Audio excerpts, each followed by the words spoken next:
There's a chance of severe storms this weekend, and the fear of a tornado roaring through hits home in a small Nebraska town where people have survived a brutal ordeal.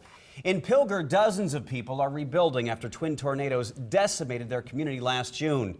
Tonight, a surprising discovery. Good evening, I'm Craig DeGrelli. And I'm Jennifer Griswold. But when it comes to storm safety, some believe something important is missing. Reporter Kevin Boughton is in our KMTV Storm Shelter to explain. Kevin?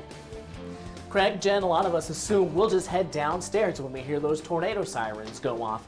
But people who are choosing to rebuild in Pilger now have to look elsewhere for safety after a decision the government made years ago. Most of the new homes and buildings in Pilger don't have basements. That's because much of what was destroyed was built before the government determined much of the village lies in a floodplain, which means old basements were grandfathered in. New ones have been ruled out, including one at the library.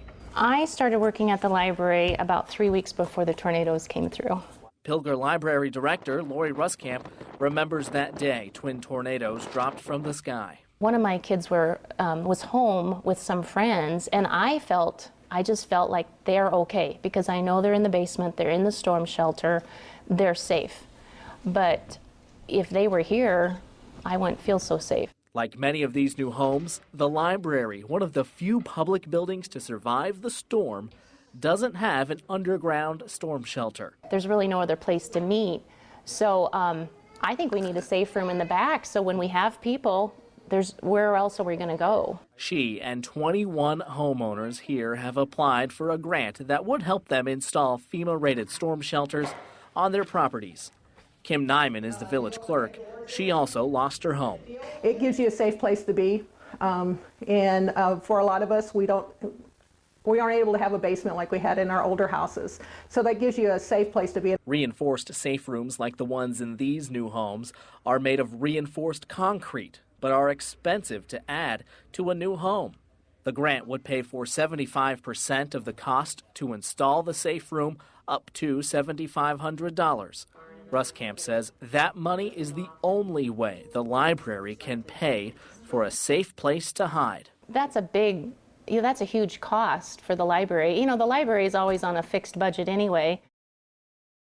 The state will send the applications to FEMA on behalf of these Nebraska homeowners. Anybody, the homeowners or librarians, can place these shelters anywhere on their property as long as it is above floodplain elevation. Kevin Boughton, KMTV, Action 3 News. Pilger plans a weekend of events to mark the first anniversary of the deadly storms. The anniversary is June 16th. They're planning a community meal, concert, and movie night. The city lost most of its flags during the storm, so Woodmen of the World donated new ones, which will be displayed during a ceremony. They also plan to unveil a new town motto.